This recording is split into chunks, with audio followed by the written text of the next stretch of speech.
Well, welcome everybody to Good Money. We are coming at you with the last regular, semi-regular episode of season 2. That's right.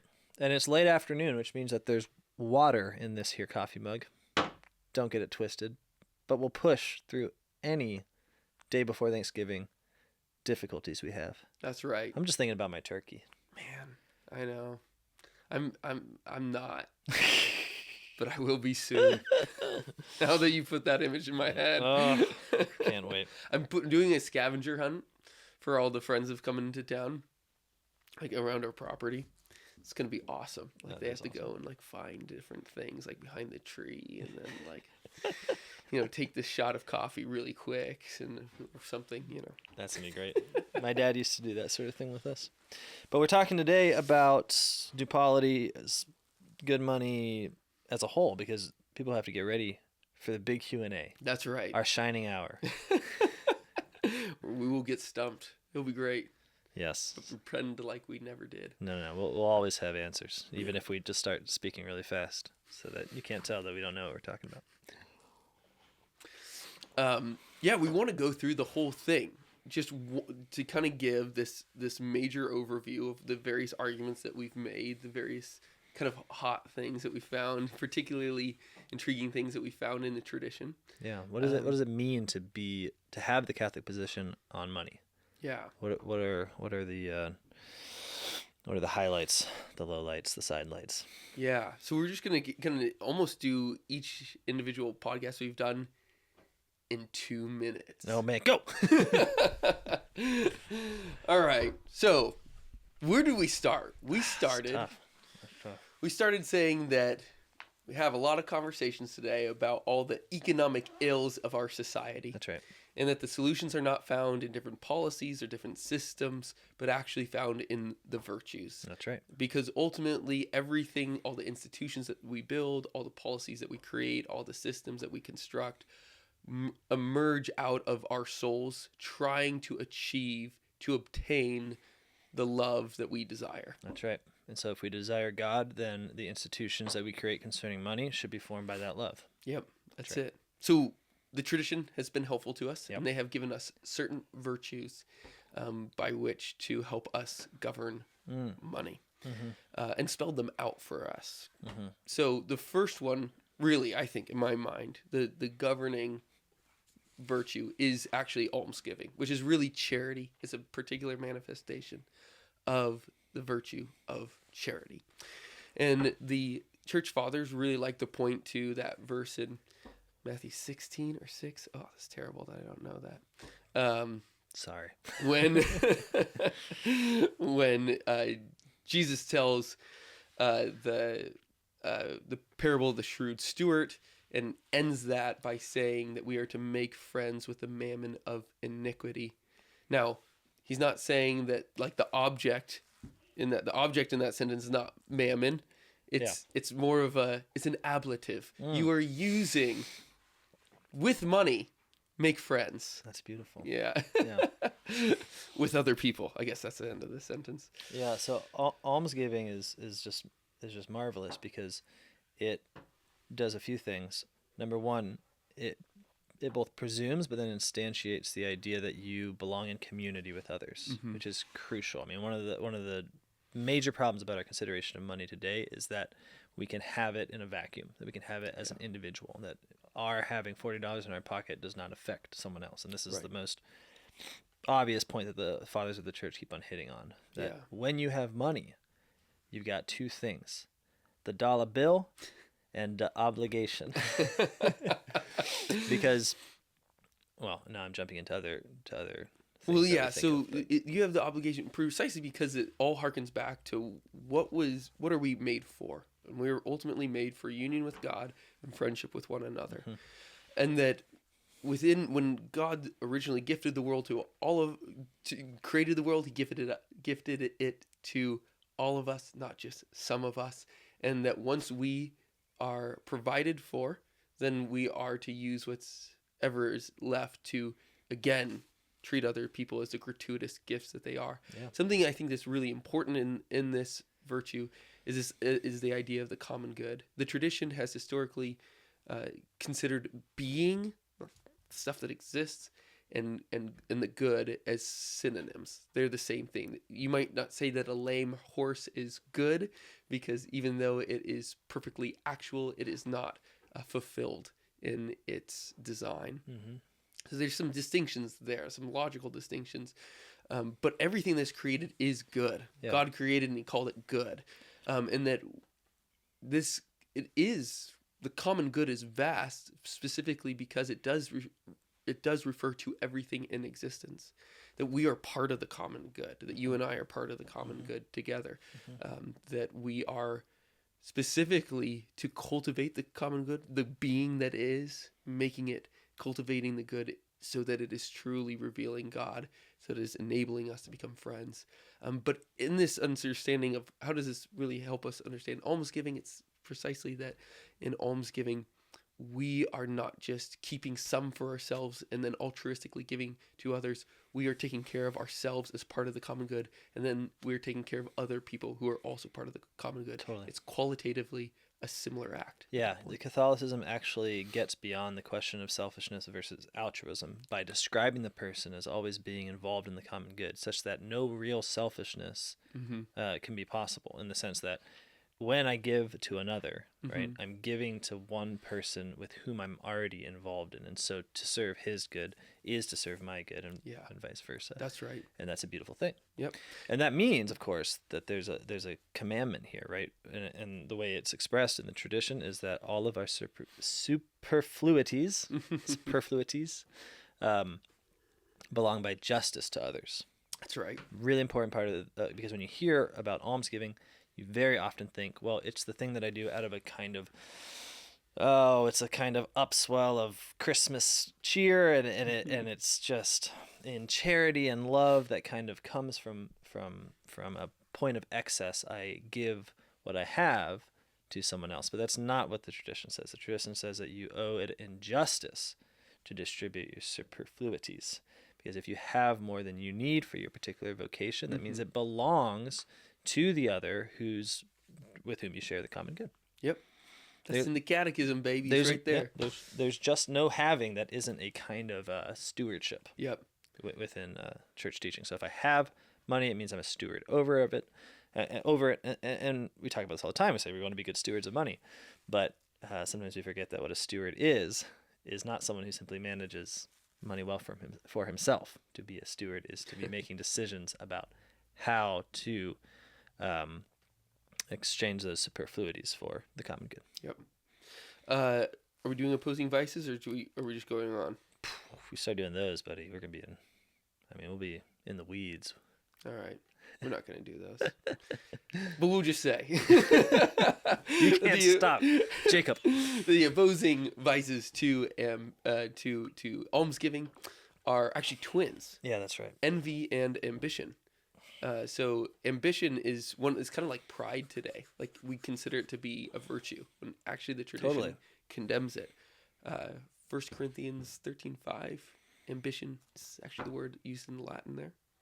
Fun fact. But whereas in almsgiving, you hope to share in the common good with another, cultivating it for both of you. In envy, you're like Cain, hoping to end the life of the other so that you can share in honor exclusively, so that no one is above you. And ambition is a similar thing. You're trying to get ahead. So trying to achieve an honor that is not properly yours, without reference to God and without reference to another. Okay, there you go. That's almsgiving. And I think one other thing that we mentioned that's a point is almsgiving is for the forgiveness of sins.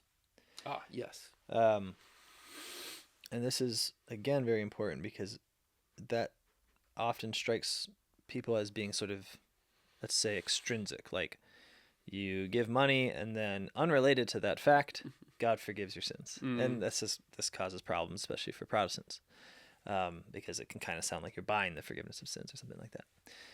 But the point is actually very simple, that it is healing the wounds inflicted by sin, right? So it has a kind of causal relationship here, where when I sin, I precisely enter into a private domain and act for ends that are not for the common good. Mm-hmm. All sin tears apart the common good. Yeah. So where there's a disease, we look for a like remedy, right? And the remedy in this case is to stitch back what has been torn apart.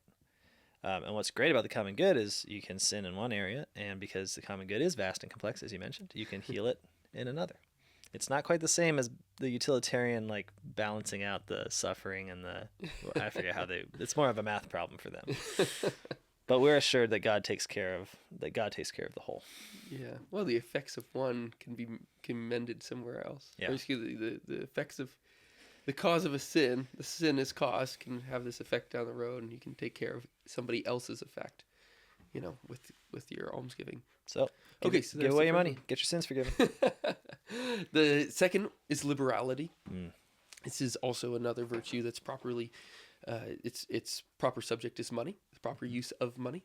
So whereas almsgiving helps you to understand the right way to give, within almsgiving you are directed to the right way of saving.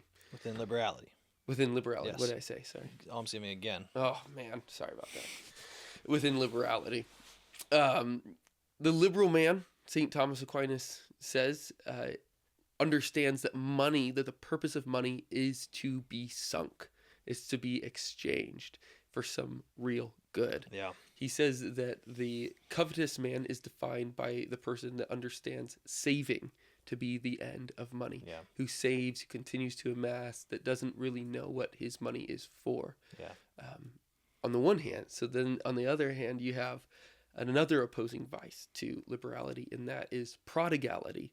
Again, the person does not know what his money is for. He's kind of like a nihilist. Yeah. He doesn't have a purpose that has taken hold of his heart to the point where he saves for acquiring it. Yeah. Realizing that there is some real good that must be had. Instead, he just is blown where the wind goes. Yeah, totally. Mm-hmm. Totally. Yeah, and in liberality, you have this lovely character that I think we all want to be. Remember, these virtues, you don't simply practice them and then put them in your back pocket. They form who you are. And so what's beautiful about the Christian tradition is it can sound like we're talking about particular categories of act, but we're actually talking about particular types of person. Like the liberal man has a flavor. Well, maybe don't lick him, but he has a, you know him when you meet him. And the way you know him is that he is free, which is why it's liberal. Despite the scandal involved in saying that we like liberalism in this instance, right? Because the liberal man he's free not because he doesn't understand his money like the prodigal, but he's free because he understands it so well that it just passes through him like water. Yeah. Not water through a person, but water through. No, but it's right because because sieve. Because he knows exactly what it's for, so that when he gets it, he spends it. Yeah. And the appearance to others is that the money doesn't matter to him, or it can be that appearance. If you don't know him well, you might think, wow, this guy just like throwing it away. But actually, it's that the money is so transparent to him. It's like, here comes opportunity for thing I must do. Here comes the second opportunity for gift I must do. Boom, boom, boom, boom. You exchange it. So you probably know a liberal man because he is doing two things that seem paradoxical, but make total sense. Namely, he's always spending, he's making gifts, and he's doing it all the time. But he's also always getting money. So what I mean is it is an actual use of money that's being described here. And so you can see this image of it. Like it comes in and it goes. It's beautiful. It is actually really beautiful. He's the ideal. That's the guy that we want to be. We have a funny little principle for this, that money is a placeholder. So always know what you're holding a place for. And that savings accounts are unjustified if they are for a general use. So Christians shouldn't have saving accounts that they cannot answer for. So if Jacob, why do you have that $5,000? I don't know. Okay, you're going to hell. Easy. But, okay, so this is another place where we can interject another podcast topic. What about emergency funds? Well, we talked about this, didn't we? And I'm going to remember exactly what we said.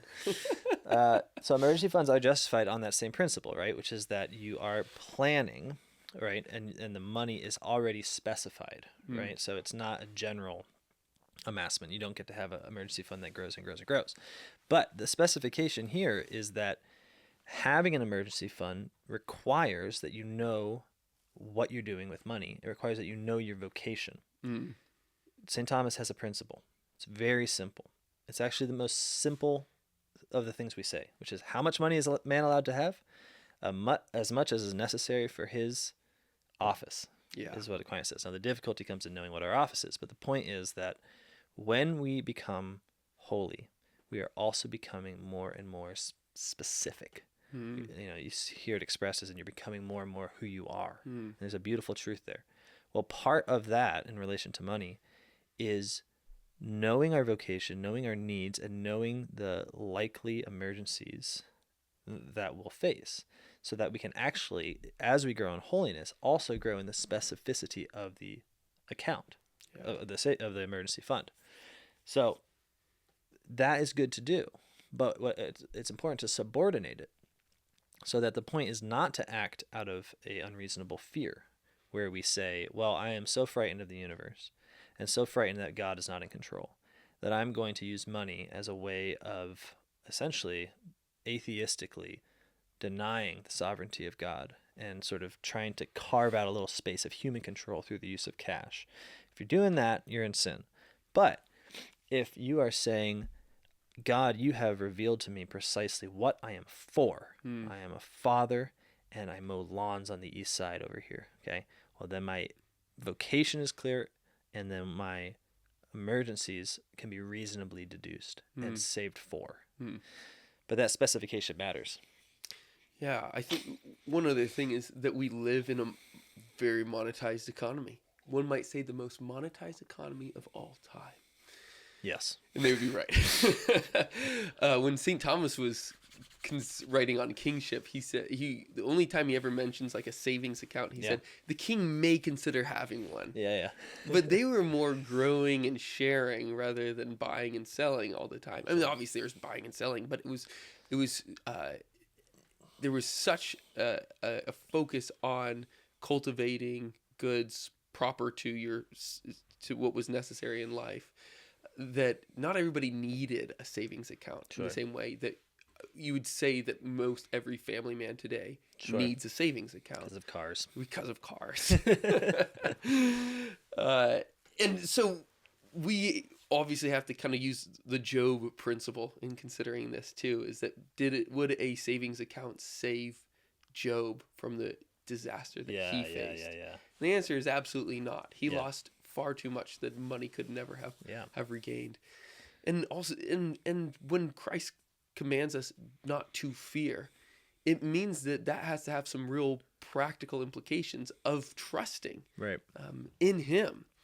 And I would just toss out one last thing on emergency funds, that if we're going to take that consideration of the common good seriously, then we have to realize that the emergency fund may not just be for our family alone, but for those who need some immediate help.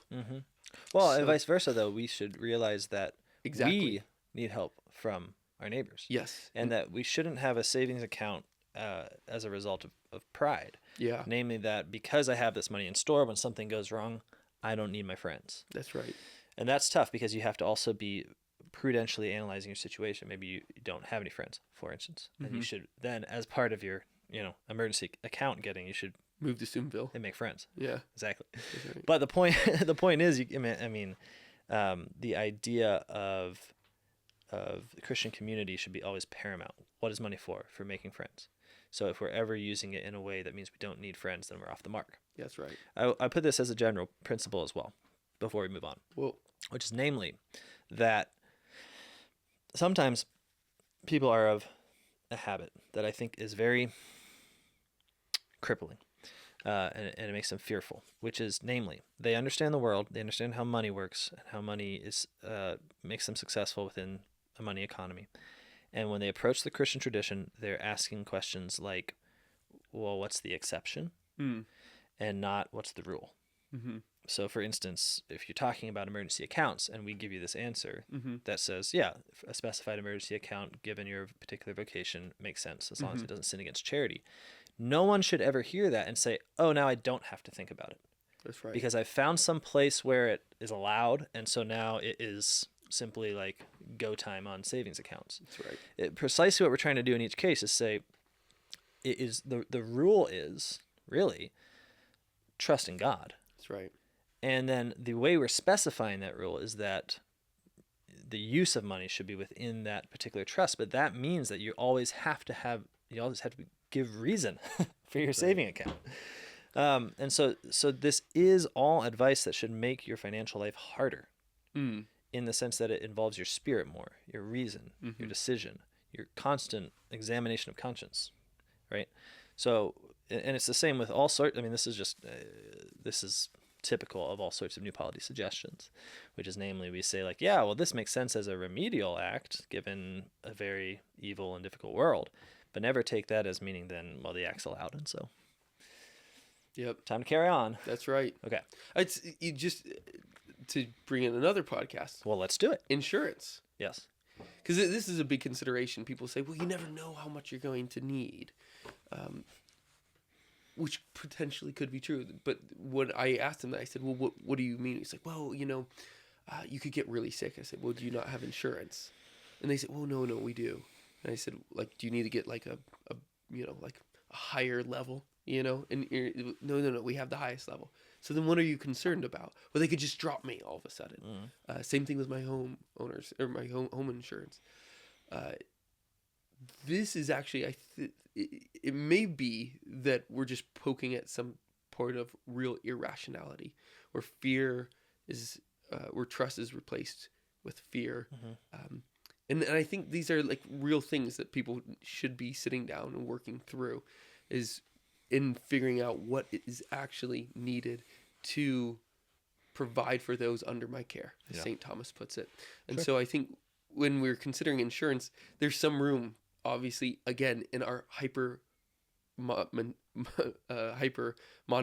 culture, but also in a culture where danger is actually increasing, you might say, where health is just absurd, like how unhealthy we are. And I'm not just saying like overeating, but also like what we're putting in our food and such, where we drive cars all the time, which is absurd how dangerous cars are. It all comes back to the cars. You want to know what's wrong with money? Cars. Yeah. But we should say about insurance. That was a real version of chapter 3 of Genesis when Moses drafted it. Yeah. He's like, yeah, and then they got on the stick shift and went off, And he's like, okay, no, I have to rewrite that. You can throw me up. Yeah, and what do we think about insurance? Well, the practical suggestion is that wherever possible, it should be replaced with health sharing cooperatives. So this is obvious. Places like Samaritan Ministries with healthcare, and there's no reason why every insurance model could not ultimately be replaced by a health sharing model. Yeah, we do not recommend solidarity. I'm so sorry. I had to do that. Oh, yeah? Yeah, well, sorry. You gonna say why? I feel like you have to now. When you name names. Yeah, I know. People are going to turn health share. They're just going to go and they're going to find the Catholic one. You just will never get any money out of it. Oh, okay. So they're working through some growing pains. Maybe one day they'll be awesome. Cool. Right? Today is not that day. But what are the problems with insurance? Generally, typical insurance is invested in the market. So it's benefiting the larger speculative environment that we're in. Yeah, and it puts a middleman between people who are sharing. And then it also means that your needs are not being met directly. Like we're not giving to each other as our needs arise. Rather, we're paying premiums to basically make a big pot, again, of market investment. And there's a better way. So. Yep, there you go. Okay. Now we get to retract from that, go to the next virtue, beneficence. Yep. Beneficence is another externalization of a virtue, of charity. It basically means do-gooding. And I think it does come back to this thing that you just pointed out, where you look at where you're going and not the exception. So I like the thing about this is when you're following God, it's kind of like driving. if you're looking at the median and you're not paying attention to where you're going down the road, you're going to hit the median and go over it, which is the very thing that's supposed to be dividing you from the place that you're not supposed to go. Yeah. And this command of like, let's avoid doing evil, which is heard so often today, is really the guidelines that we have for living Christian life, especially financial life. Yes, totally. With my investments, I don't want to do evil. What about just actively doing good? Yeah, totally. Isn't that the way that we should be orienting ourselves to actually wanting to grow the kingdom, helping more people know and love Jesus Christ? Yeah, I mean, again, Christ is clear. There is a good you can do with money. It's make friends, right? And so avoiding evil with money it actually, in a weird way, sells money short.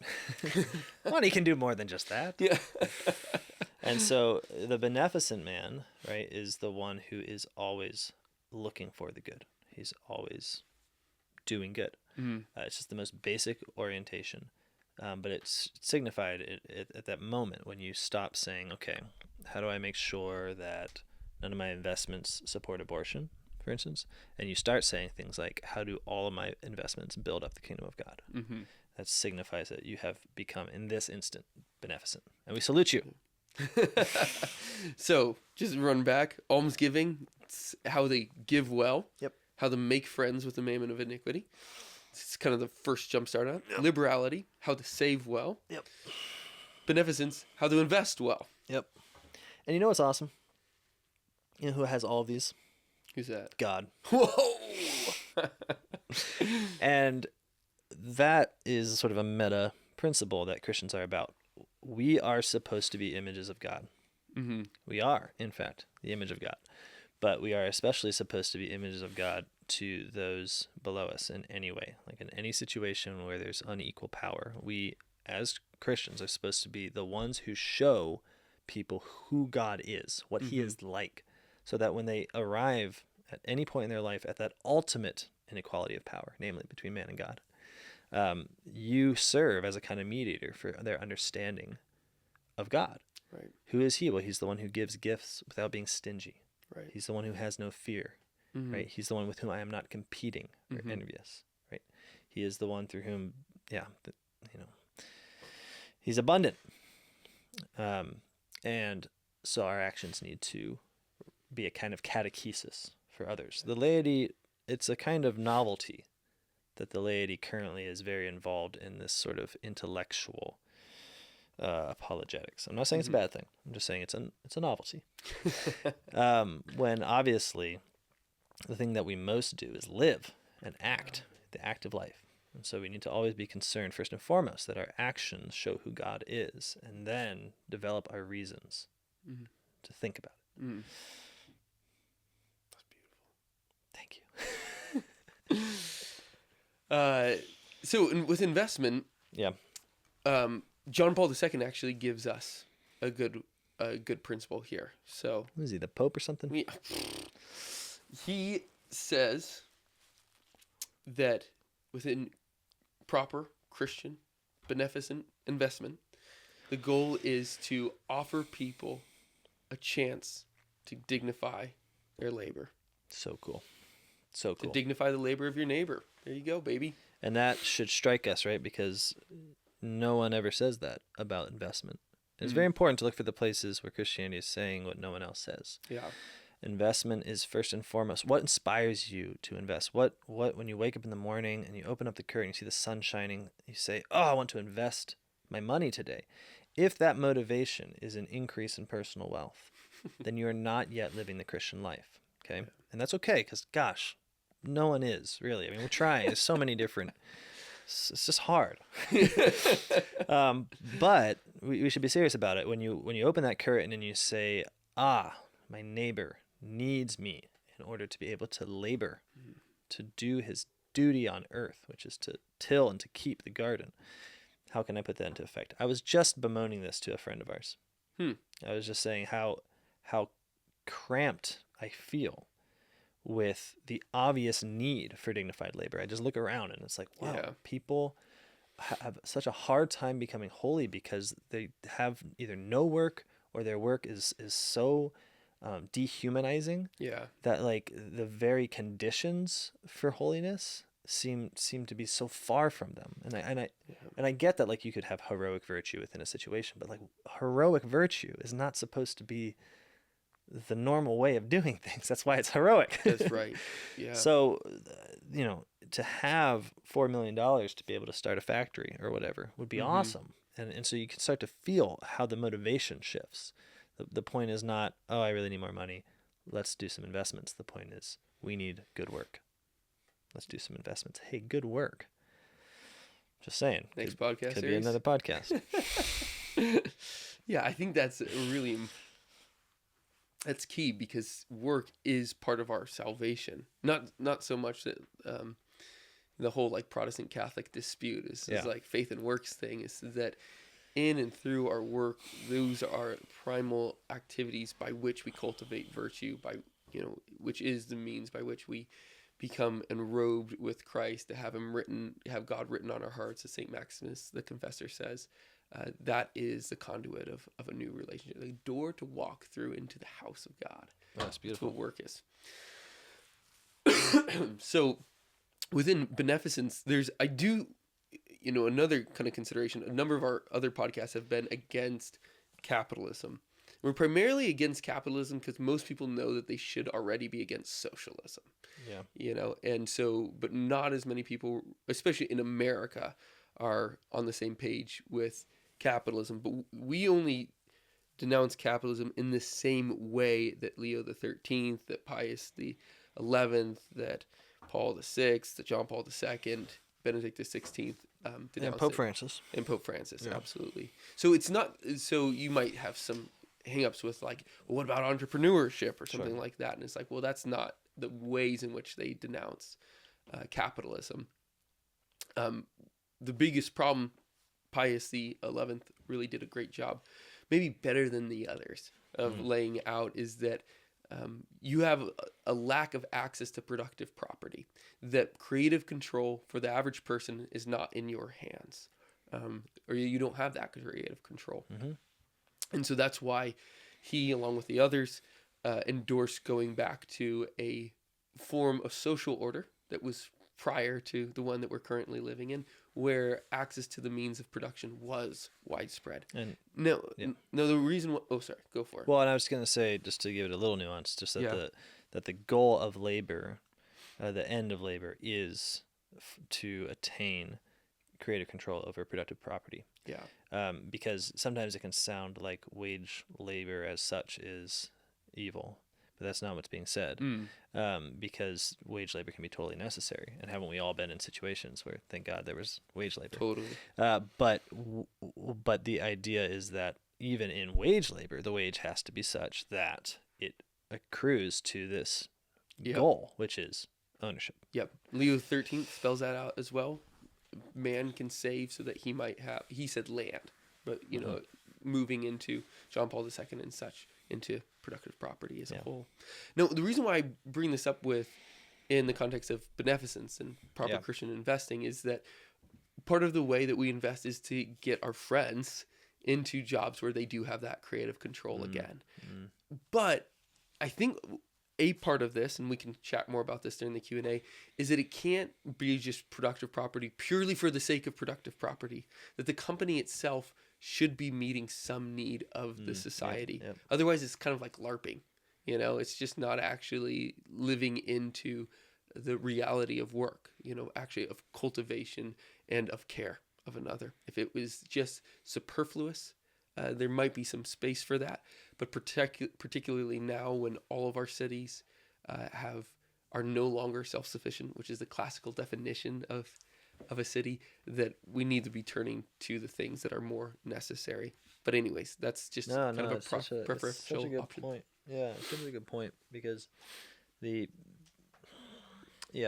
can see how you can have people doing just about anything, and as long as they're making a wage, then it would produce an economy and a certain kind of peace. Right. But we got to think beyond that. Yeah. So, smooth transition. Temperance is not a virtue that is about the proper use of money, Mm-hmm. but it is about the proper use of things which money measures. And it is kind of a prerequisite virtue to liberality and to the others, with luxury being its opposing vice. Now, luxury is a disposition of soul that craves for superfluous things as if they were necessary. Totally. We took a whole podcast to say what you just said. Yeah. That's great. I've thought about it since then. Yeah. And so one of the critiques of capitalism, this would apply anywhere it happens, is that economies are divorced from people, from the provision of goods and real services, and they become involved in simply the production of needs and then the fulfillment of those needs by production. So it's a sort of a circle. So don't be luxurious. Don't be soft. Figure out what you really need. And that doesn't exclude beautiful, wonderful things. Absolutely not. Which is why we still talk about magnificence. Yeah. Don't you forget my favorite virtue. I ain't, bro. But luxury is, it can be any good. And there's no good that is de facto luxurious. But any time where that need is artificially produced and becomes a crutch for the human person, then you have a situation of luxury. And that's wicked on an individual level, and then it produces a society of wickedness, because then you have people that are very easily manipulatable. Yeah. Because all you have to do is convince people that they need X in order to keep the economy going, and people are disposed to believe this sort of thing. Yeah. That's pretty good. No more luxury. So just quick recap as we go forward. Almsgiving. Make friends with the mammon of iniquity. Give away all your superfluities, as the Catechism teaches us. Liberality. Money's a placeholder. Always know what it's holding a place for. Beneficence. Invest in ways to usher in the kingdom of God by dignifying the labor of your neighbor. Temperance. Don't be luxurious. Yeah. I think this is kind of the classic idol smashing one. It's like, what are the things that your heart craves that are necessary for life that are not necessary for life? This is just a good Christian examination of conscience thing. The fifth virtue is magnificence. Yay. I love it. Means doing great things. Where beneficence was doing good things, this one's you're doing great things. Yeah.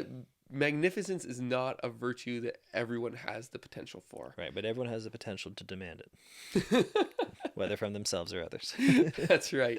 So these are gifts that really start to fundamentally change the pattern and order of your towns. These are these are the big ones. These are the big gifts.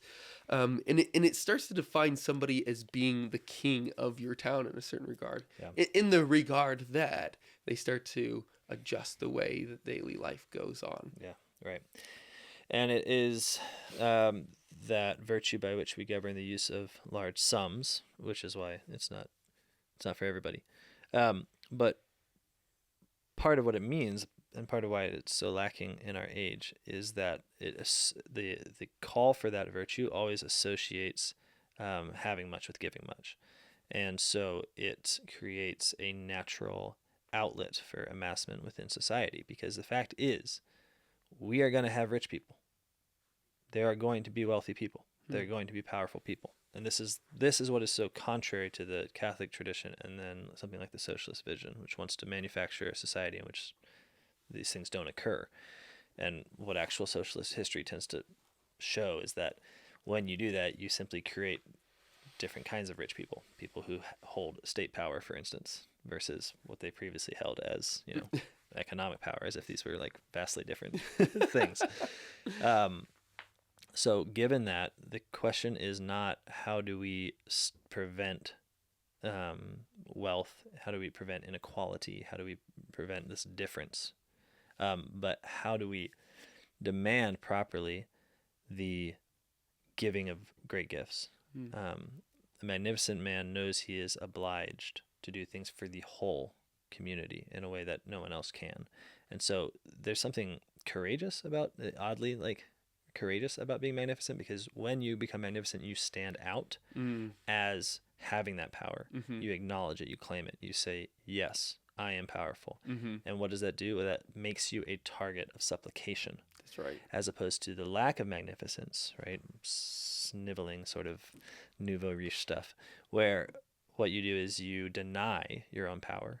You say things like Bill Gates will say, which is that, "Oh, I'm just another guy. I'm wearing my jeans," and I don't know, whatever he says. He doesn't really say that. I don't know. He He says wears like, jeans. "Let's kill half of humanity." That's more his style. But so you have you have the current situation, which is that without the virtue of magnificence, you have the effort by the wealthy to not stand out as wealthy and to avoid then the obligations that come with wealth. And then what socially happens is that in order to pull this off, the wealthy live with each other and the poor live with each other, so that the situation of inequality in which magnificence is apparent can always be denied. You know, it's easy to say I'm just like everyone else when you live in a gated community. It's like, yeah, well, you move next to everyone else that's just like you. So, you know, so it's the courage to stay in a place and to have a relative amount of power that you claim and show vis-a-vis people who do not have it. And that this relationship is one that's akin to a relationship between a father and a son, where the people that do not have your power look up to you and expect great gifts, and they actually receive them because you're magnificent. And that's marvelous. Yep. Yeah, I think if we could just have a few magnificent men, we could really turn the ship around. Yeah, that's right. Yeah, the two opposing vices to magnificence are nausea. Oh yeah, that's right. These where are the unknown you just ones. waste ginormous sums of money. Yeah. You know, going on vacation to Hawaii or Right, whatever right, else. yeah, You know, yeah, where it's just yeah. like that is unnecessary. Yeah. Some vacations, getaway retreats, you can make a case for them, but extravagant vacations like this are outside the realm. I'm pretty sure in most cases. Can we call out? No, that's not calling anybody. The other one is pettiness. Yeah. Where you nickel and dime for everything when you have this vast hoard behind you, and Christ is calling you to use that to build something great. So Totally. Another Chris Checkism. It really is a needle, and it really is a camel. Oh. I like that one. Yeah, that's good. All right, where we go from there? Well, if we've done magnificence, then we have to do simony. That's what All I right, think of. there we go. Simony. Simony is the buying and selling of spiritual things. Yeah. So this could be things that you think you can really buy and sell, like relics, whereas I can give you money and you can buy it to me, which really you can't do, even though some sort of exchange happens, because you can never really possess a saint. He's outside your grasp. You know what's funny, though? I should say this as an aside, is that you are allowed to buy relics when a heretic or schismatic or somebody outside the church in general has it. It has it and is selling it, because in that regard you're rescuing it. Just a rescue mission. It's a rescue mission. I've thought this before. I was in a museum somewhere in what's that city called? It's in New York City, and it had some relics of the True Cross just chilling, and I really felt like an obligation to try and pull off a heist. And then I thought, well, probably not prudent, but what a great movie. There's no money. That's the motivation. Imagine a movie. It's just a bunch of actually for love of Christ. Yeah, somewhat schizoid Catholics find out that there's a relic, and they pull off like an Ocean's 11 sort of thing where they're like dangling. You know, there's laser beams, and I don't know. They could go places. That would be magnificent. It would cost a lot of money to make. Yeah. At least the way I've got it in my head. Yeah. So simony isn't just that, though. I mean, well, it is just that. But what we like to point out is that we live in an age with a pervasive lack of reverence. And so there are things around us that are holy that we don't even see as being holy. There are things like conversation, things like the Christian people, things like time, things that we try to sell within a mercantile society. Everything is an attempt to try and sell, to make something sellable. that isn't, when we do it, it's not simply crass. There's something simoniacal Nice. about it. Thank you. About it, which is namely we're taking holy things and trying to profit from them. Yeah. Yeah, and I think the highest amongst them is friendship. Obviously, friendship with God is really what the attempt is to purchase, to have Him under your control. But then other attempts, you're trying to have other people under your control. So this goes back to another one of these taglines from St. Thomas, that friendship or love, or where money takes the place for where friendship or love lacks. Yeah. And in some cases, that just has to be the case, where I go to the Kroger's and they don't treat me as a friend. And so I have to buy things from them. And that's one of the great defenses of money and the proper use of it. But when you have a chance to rely on friendship, to rely on charity, to build up friendship with another, rather than on exchange and control and kind of neat, safe, grid-lined relationships, then you should take that opportunity for charity. Yeah. You know, don't charge your dad for work. Don't pay your brother for work. Yeah. You know, move into that total life of self-giving that then should expand further and further beyond till we've conquered the whole world. That's right. And don't charge interest on a loan. Whoa. For instance. Yeah, that's one of these ways. That actually comes back, you know, you have these three great economic sins in the Middle Ages of, well, I mean, I guess they would toss in simony. So three others: of debasement, of speculation, and of usury. And so in the latter three is different than the former insofar as they are attempts to get wealth without work. So in the case of debasement, a king calls for a tax, he puts less money or less precious metals in the coins, and then sends them back out, or starts buying things with them before people realize that they're being cheated. And so he's getting more for his buck than what he put in through his labor. Whereas all good exchanges are found not just in some sort of abstract notion of work or of energy being expended, but rather work for another. That's why the reciprocal relationship can lead to a reciprocal, or excuse me, that's why you can have some sort of reciprocal exchange, because the good that one has done for you, you are doing for another. Yeah, you really serve the common good. Yeah, that's why these jobs that don't have real value add kind of lend themselves to being within this general category. So usury, same thing. You've lent them some money, and you're asking more for it back than what you gave, even though it was not your labor that added the value to whatever they are doing. In a similar case with speculation, I'm buying something, I'm holding it until the market says that it's more needed now, and so I can sell it for more later. But again, there's no value add to what I did there. And all this joke stuff about people saying that, well, we need prices to be more right. It's like, you know what would really solve these things is actually if we started to do real work, cultivating real jobs that were for the sake of our neighbor.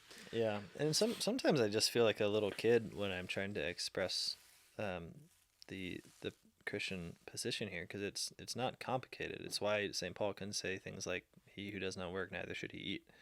It's just saying that to get a good, you should give a good. Yeah. And you don't get to get without giving. Yeah. And it can feel maybe a little complicated because you sometimes give in different ways than you get, like a work to money exchange. Yeah. But the principle remains. Yeah. And so whenever you're getting without giving, then you're sinning.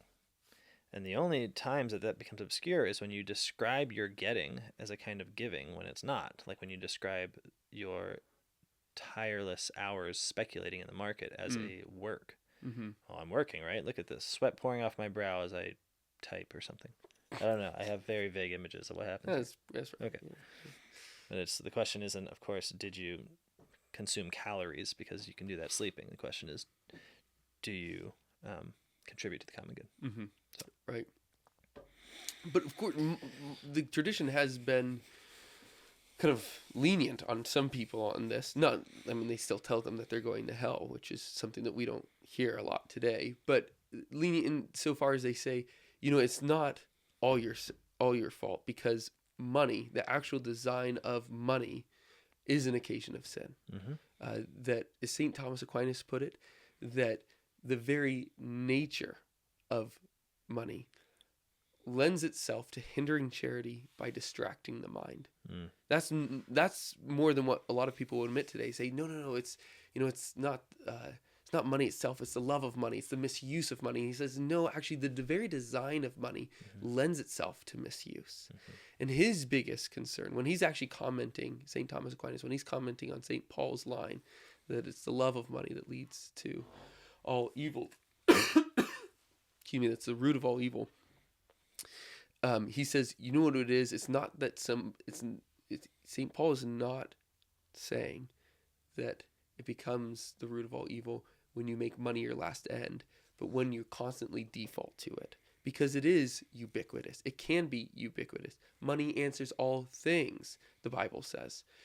These are problems because it does seem to be this kind of summum bonum, this highest good, this ultimate good, that takes the place of God, where it can show up everywhere, where it does seem to be in control of everything. And that is a problem. And it's one of these things that we have to be on our guard about whenever we use it. And there's no, this kind of begins to explain why St. Thomas and St. Bonaventure say that the beginnings of perfection begins in voluntary poverty.